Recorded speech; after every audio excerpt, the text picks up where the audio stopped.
हाँ जी सर, अब आइए आगे बढ़ाते हैं इस टॉपिक को। अब हम अगला सेट ऑफ सर्विसेज करते हैं, कंस्ट्रक्शन सर्विस। कंस्ट्रक्शन सर्विस में दोस्तों आप समझ रहे होंगे, घर बनाना एग्जेम्प्ट होना चाहिए, दुकान बनाना टैक्सेबल। आइए देखते हैं, पहचानते हैं कि क्या लिखा है यहाँ पर। सबसे पहला ये जो ब्लर सा है, कंस्ट्रक्शन सर्विस लिखा है, ये एंट्री नंबर 10 कहती है pure labour contract. Pure labour contract का मतलब है कि सामान आप लाके दोगे, वो तो खाली सामान से आपका मकान बना देंगे। प्योर लेबर कॉन्ट्रैक्ट का मतलब मुझे नहीं लगता आपको समझाने की जरूरत है, आप बिल्कुल मतलब वर्क्स कॉन्ट्रैक्ट और labour contract you can understand. Pure labour contract में केवल लेबर होगी। किस बात के लिए? For individual house under housing for all urban mission और प्रधानमंत्री आवास योजना। तो घर बनाने के लिए जो लेबर कॉन्ट्रैक्ट दिया जाएगा उस पर जीएसटी नहीं है। एंट्री नंबर 10A क्या कहती है कि अगर आप इलेक्ट्रिसिटी डिस्ट्रीब्यूट करवा रहे हो, मतलब आप इलेक्ट्रिसिटी डिस्ट्रीब्यूशन नेटवर्क करते हो, कहां तक? Up to the tubewell of farmer. किसान की ट्यूबवेल तक पानी पहुंच ट्यूबवेल में पानी है इसलिए बिजली चाहिए, एग्रीकल्चर के लिए बिजली चाहिए, और वहां तक बिजली नहीं है, वहां पहुंचाने के लिए जो खर्चा हो रहा है उस पर कोई जीएसटी नहीं है। एंट्री नंबर 11 देखो आप, प्योर लेबर कॉन्ट्रैक्ट। दोबारा से देख लो, pure labour contract of original works. मैं याद दिला दूं आपको, अगर घर रिपेयर करवाओगे तो रिपेयर पे जीएसटी है।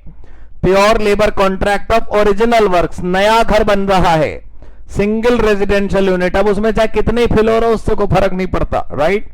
तो वो जीएसटी से माफ होगा। 41A transfer of development right, मतलब किसी ठेकेदार को, किसी कॉन्ट्रैक्टर को डेवलपमेंट राइट मिले और अब वो किसी और को ट्रांसफर करना चाहता है। ट्रांसफर ऑफ डेवलपमेंट राइट और फ्लोर स्पेस इंडेक्स ऑन और after 1 April 2019 for construction of residential apartment. उसमें ट्रांसफर करना पड़ जाता है, कभी कभी प्रोजेक्ट वायबल नहीं चलता है एक बिल्डर के पास तो वो किसी दूसरे को सौंप देता है। 41B अपफ्रंट अमाउंट पेबल, सलामी चार्ज भी बोलते हैं उसको, एक बारी में फर्स्ट टाइम जो बयाना सब पे होता है। Upfront amount payable for long term lease of 30 years और मोर और after 1 April 2009 for residential apartment. मतलब जो भी लीज का अमाउंट वन टाइम पे होगा शुरुआत में, अगर लीज का पीरियड 30 साल या उससे ज्यादा है तो उस पर कोई जीएसटी पे नहीं होगा। कई बार बैंक लोन देता है कस्टमर को, तो वो लीज अग्रीमेंट कस्टमर के साथ साइन कर लेता है कि bank being the owner of the property has given this property to the customer on lease. तो उस लीज रेंट पर जो वन टाइम पेमेंट हुआ उस पर कोई चार्ज नहीं है जीएसटी का। तो this was your construction services की लिस्ट जिस पर जीएसटी माफ है। मैं बार बार आपको बोल रहा हूं, ये केवल और केवल बार बार पढ़कर ही समझ आ सकता है, मतलब आई एम सॉरी याद हो सकता है, दिल के अंदर बस सकता है। You should rather feel the exemption, right? Instead of reading it, writing it and learning it again and again. आप फील करिए कि घर बन रहा होगा तो जीएसटी क्यों लगा रहे हो आप, घर महंगा हो जाएगा उसके लिए, राइट? ये बात है। अगला है पैसेंजर ट्रांसपोर्टेशन सर्विसेज। पैसेंजर का ट्रांसपोर्टेशन भारत में जीएसटी से माफ है या नहीं, इसकी जानकारी आपको यहां पर मिलेगी। 15वां नंबर, पहला स्टेज कैरेज। जानते हैं आप वो जो बस चलती है ना, रुक रुक कर अलग अलग डेस्टिनेशन पर जाती हुई कहीं और पहुंचती है, जो बेस्ट की बसेस मुंबई में या डीटीसी की बसेस दिल्ली में, उनकी बात चल रही है। Stage carriage other than AC stage carriage. Stage carriage को ना स्टेज कैरेज ही इसलिए कहते हैं क्योंकि वो स्टेजेस में चलता है, इधर से इधर चला, फिर इधर से इधर चला, फिर इधर से इधर चला। एसी वाली कैरेज को छोड़ दो, बाकी जीएसटी से माफ है। फिर non AC contract condition, non AC contract carriage other than radio taxi, मतलब बिना एसी वाला जितना भी कॉन्ट्रैक्ट कैरेज है, आपने अपने भाड़े पे बस मंगा ली, अपने भाड़े पे आपने कोई भी कार मंगा ली, तो वो जीएसटी से माफ है। रेडियो टैक्सी माफ नहीं है, उबर ओला तो सब टैक्सेबल है। ये देखें आप, this is important. Air travel, हवाई जहाज की यात्रा, स्टार्टिंग और एंडिंग एट फॉलोइंग प्लेसेस, वो हवाई यात्रा जो नीचे दी गई जगहों से शुरू हो या नीचे दी गई जगहों पर खत्म हो। मेरी बात बहुत ध्यान से सुनिएगा।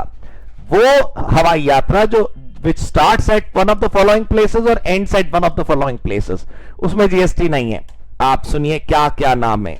ज्यादातर सब नॉर्थ ईस्ट के हैं, एक बंगाल का है। अरुणाचल प्रदेश, असम, मणिपुर, मेघालय, मिजोरम, नागालैंड, सिक्किम, त्रिपुरा, ये तो नॉर्थ ईस्ट है ही।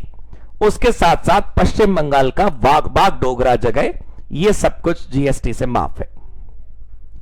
एंट्री नंबर 16 देखेंगे, सर्विसेज प्रोवाइडेड टू केंद्र सरकार, services provided to central government under regional connectivity scheme for 3 year from start of operation. ये क्या है एक्चुअली, भारत के जो मेट्रो सिटीज के बाद टीयर 1 टीयर 2 सिटीज हैं, जो थोड़े बड़े शहर हैं लेकिन वो they are not metro cities, right, उनमें भी एयरपोर्ट बन रहा है ताकि रीजनल कनेक्टिविटी हो सके। ऐसा नहीं होना चाहिए कि अगर आपको किसी टाउन में जाना है, किसी बड़े शहर में जाना है, तो उसके और पास में जो मेट्रो सिटी है वहां आपके प्लेन से आप उतरेंगे एयरपोर्ट पे और फिर 200 किलोमीटर आपकी गाड़ी जाएगी अंदर शहर में जाने के लिए। तो सरकार इस कोशिश में है कि रीजनल कनेक्टिविटी हो। सरकार इस प्रयास में है कि भारत के कई शहरों में एयरपोर्ट बने जहां पर फिलहाल एयर कनेक्टिविटी नहीं है। उसके लिए यहां पर लिखा है कि अगर एयरपोर्ट आज शुरू होता है तो आज से 3 साल तक वहां की सेवाएं मुफ्त होंगी, जीएसटी में कवरेज नहीं होगी उनकी। मुफ्त मतलब पैसे नहीं लगेंगे ऐसा नहीं है, जीएसटी से माफ हो जाएंगी।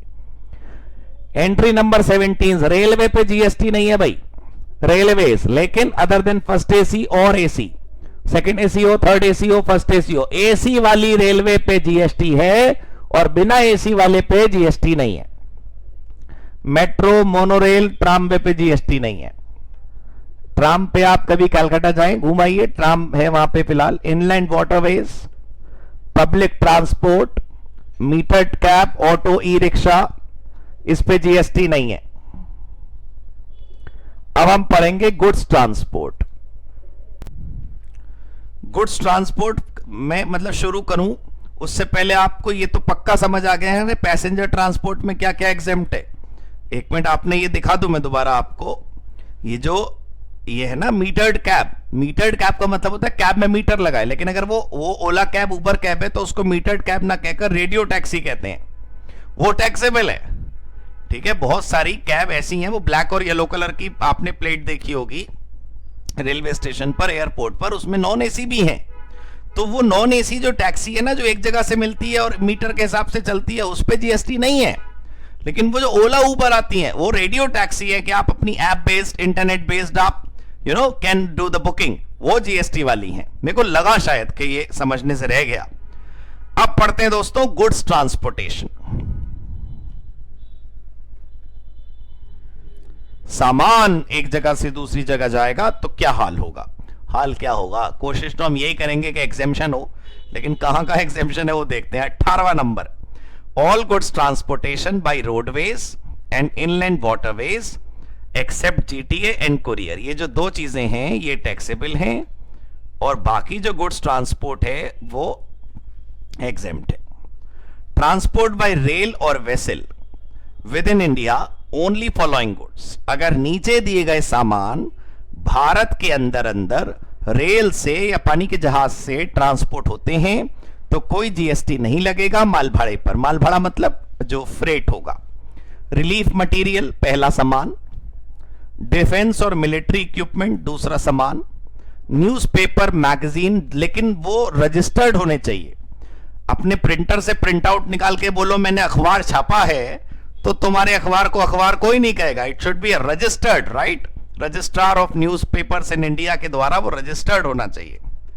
रेलवे इक्विपमेंट या material, agricultural produce, milk, salt and food grain और ऑर्गेनिक मैन्योर, इनको लाने ले जाने वाली चीजें मतलब माल भाड़ा जो होगा वो एग्जेम्प्ट रहेगा। और अगर जीटीए भी ट्रांसपोर्ट कर रहा है, गुड्स ट्रांसपोर्ट एजेंसी जो है जिसका काम ही कॉमर्शियल ये है, उसमें भी नीचे दी गई चीजों का ट्रांसपोर्ट एग्जेम्प्ट है। आइए देखते हैं कौन कौन सी चीजों का ट्रांसपोर्ट एग्जेम्प्ट है। पहला एग्रीकल्चरल प्रोड्यूस, दूसरा carriage payment of single carriage, ये याद रखना आप थोड़ा ना इंपॉर्टेंट भी है ये। मान लो आपने गाड़ी बुक कराई कि भाई मेरा सामान यहां से वहां ले जाओ, और वो जो गाड़ी बुक हुई वो 1500 रुपए तक में बुक हुई, 1500 रुपए से ज्यादा माल भाड़ा नहीं बढ़ा। गाड़ी का जो वो है फ्रेट है, जो चार्ज लगे ट्रांसपोर्ट के, वो 1500 के अंदर लगे एक गाड़ी के, तो जीएसटी से माफ है। Goods freight maximum 750। अब मान लो एक ऐसी गाड़ी है जिसमें कई सारे लोगों का सामान जा रहा है, तुम्हारा भी, मेरा भी, किसी और का भी, सबके पैकेट जा रहे हैं, तो सबने बुकिंग के पैसे दिए होंगे। मैं कुरियर की बात नहीं कर रहा, एक ट्रक में 3-4 लोगों का सामान जा रहा है, ऐसा भी तो हो सकता है। तो हर आदमी की बिलिंग देखो, अगर एक गाड़ी पूरी की पूरी तुमने ले रखी है तो 1500 रुपए तक जीएसटी माफ है, और अगर एक गाड़ी में सबका सामान जा रहा है, कई लोगों का सामान जा रहा है, तो किसी भी एक का बिल 750 से ऊपर हुआ तो उस वाले पे जीएसटी लग जाएगा। ठीक है, यह भी इंपॉर्टेंट है। तुमने एक बात बताऊं दिल से, अगर गहराई में डूबने की कोशिश करी एग्जेम्पशन में, तो फिर देख लेना तुम खो जाओगे। ये एक ऐसा समुंदर है कि जिसके ऊपर तैरकर वापस आ जाओ तो नंबर मिल जाएंगे, वरना बिल्कुल नहीं। अब जैसे इसमें लिखा है गुड्स फ्रेट कैरेज 1500, ये फिगर्स याद कर लो, एग्जाम में इसी पे सवाल मिलेगा आपको, मल्टीपल चॉइस में भी और डिटेल्ड सवालों में भी। अब आप इसके अंदर रिसर्च करने बैठोगे तो प्रैक्टिस कल थोड़ी कर रहे हो आप, पेपर तो दे लो पहले। ठीक है, पॉइंट्स याद करो। हाँ, तो भाई मिल्क, साल्ट और फूड ग्रेन अगर ट्रैवल होगा तो जीएसटी माफ होगा। ऑर्गेनिक मैन्योर मतलब खाद वगैरह, registered newspaper, magazine, relief material, defence और मिलिट्री इक्विपमेंट, ये सब ट्रांसपोर्ट होंगे तो माफ हो जाएगा। अगर अनरजिस्टर्ड आदमी ने सामान बुक करवाया, अब मान लो एक आदमी कानपुर में ड्यूटी करता है, उसकी वो ट्रांसफर हो गया भोपाल मध्य प्रदेश में, अब वो कानपुर से जब भोपाल जाएगा तो भाई अपना सामान भी तो शिफ्ट करवाएगा, वो बेचारा कोई व्यापारी थोड़ी है, वो तो अनरजिस्टर्ड पर्सन है। अब मान लो वो सामान इधर से उधर भिजवाने के लिए जो गुड्स ट्रांसपोर्ट एजेंसी जीटीए को बुक करेगा उस पर जीएसटी नहीं है। देखो, GTA services to unregistered person, उस पर जीएसटी माफ है। और आखिरी है, अगर सरकार ने, लोकल अथॉरिटी ने या टीडीएस डिडक्टर ने जीटीए सर्विस हायर करी तो भी जीएसटी माफ है। बहुत ध्यान से सुनो, अगर ये 3 लोगों के नाम लिखे ना, ये तीनों लोग कस्टमर हुए, सरकारी डिपार्टमेंट कस्टमर हुआ, लोकल अथॉरिटी कस्टमर हुई, या टीडीएस काटने वाले लोग कस्टमर हुए। कौन होता है टीडीएस काटने वाला? गवर्नमेंट एंटिटीज ही तो है। मेरा कहने का मतलब है कि ये वाला ट्रांसपोर्ट माफ है। आपको याद रखना है ये जो कीवर्ड है, relief material, defence, newspaper, railway, agricultural, दूध, नमक, अनाज, खाद, है ना, ये नाम याद रखो आप। वो एग्जामिनर यही पूछेगा आपसे कि क्या टैक्सेबल है, क्या एग्जेम्प्ट। कोई मुश्किल पेपर आता नहीं, आप लोग उसे मुश्किल बना देते हो, राइट। चलो अब अगला, बैंकिंग और फाइनेंशियल सर्विसेज।